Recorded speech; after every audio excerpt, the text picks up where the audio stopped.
ایک شخص بہت شریر نفس اور ظالم تھا۔ وہ ہر وقت مخلوق خدا کو تکلیف دینے کے نت نئے طریقے سوچتا رہتا۔ ایک دن اسے کیا شرارت سوجی کہ اس نے اپنے گھر کے سامنے راستے میں لمبے لمبے کانٹوں والی ایک جھاڑی لگا دی۔ چند دنوں کے اندر یہ جھاڑی خاصی بڑھ گئی۔ ہر چند کے لوگ اس سے بچ کر نکلتے، لیکن پھر بھی کوئی نہ کوئی کانٹا پاؤں کو زخمی کر دیتا یا کسی نہ کسی کا دامن تار تار کر دیتا۔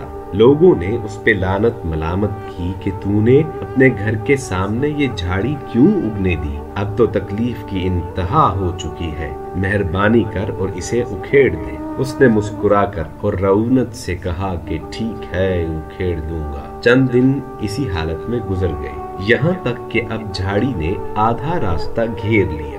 لوگوں نے اسے بہت منع کیا لیکن وہ باز نہ آیا۔ لوگوں نے مجبور ہو کر حاکم وقت کو اس شخص کی شکایت کر دی۔ حاکم وقت نے اس شخص کو طلب کر لیا، اسے برا بھلا کہا، پھر سختی سے حکم دیا کہ ابھی جا کر جھاڑی کو اکھیڑ دو۔ وہ شخص کہنے لگا، جی ابھی آپ کے حکم کی تعمیل کی جائے گی۔ وہ حاکم وقت سے وعدہ کر کے واپس چلا آیا۔ اس نے جھاڑی کو پھر بھی نہ اکھیڑا۔ اگر کوئی شخص اسے توجہ دلاتا اور کہتا کہ حاکم نے تمہیں حکم دیا ہے، تو وہ کہتا کہ مجھے آج فرصت نہیں، کل یہ کام کروں گا۔ وہ اس کام کو روز بروز ٹالتا رہا، یہاں تک کہ جھاڑی نے ایک درخت کی شکل اختیار کر لی۔ اب اسے ہٹانا آسان نہ رہا۔ اب جھاڑی ایک مضبوط درخت میں تبدیل ہو چکی تھی اور اس کی جڑیں اتنی گہری ہو گئی تھیں کہ وہ ظالم اس کو اکھیڑنے سے عاجز تھا۔ اب اس نے بہت زور لگایا لیکن وہ اس درخت کو اکھیڑ نہ سکا۔ آخر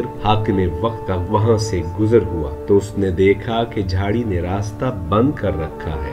اس نے غلاموں کو حکم دیا کہ جھاڑی کو کاٹ دیا جائے۔ جھاڑی کے کاٹنے کے بعد اس شخص کو گھر سے نکالا گیا اور اس شخص کی گردن اڑا دی گئی۔ اس حکایت میں بہت بڑا سبق پنہاں ہے۔ اس حکایت سے ہمیں یہ سبق ملتا ہے کہ یہ جھاڑی جو کہ ابتدائی طور پہ ایک چھوٹا سا پودا تھا، لیکن اس کی پرواہ نہ کی گئی اور وہ جھاڑی بہت بڑے درخت میں تبدیل ہو گئی۔ اس جھاڑی کی مثال ہمارے گناہوں کی ہے، ہماری بری عادتوں کی ہے کہ اولاً ہمارے گناہ چھوٹے ہوتے ہیں، لیکن جب ہم ان کی پرواہ چھوڑ دیتے ہیں اور ہم یہ سوچتے ہیں کہ ہم یہ گناہ آج چھوڑ دیں گے، کل چھوڑ دیں گے، پرسوں چھوڑ دیں گے، ہماری اسی سستی اور غفلت کی وجہ سے وہ گناہ تن آور درخت بن جاتے ہیں اور وہ چھوٹے گناہ ہمیں اس مقام پہ لے جاتے ہیں کہ جہاں ہمارے لیے ان گناہوں کو چھوڑنا بہت مشکل ہو جاتا ہے۔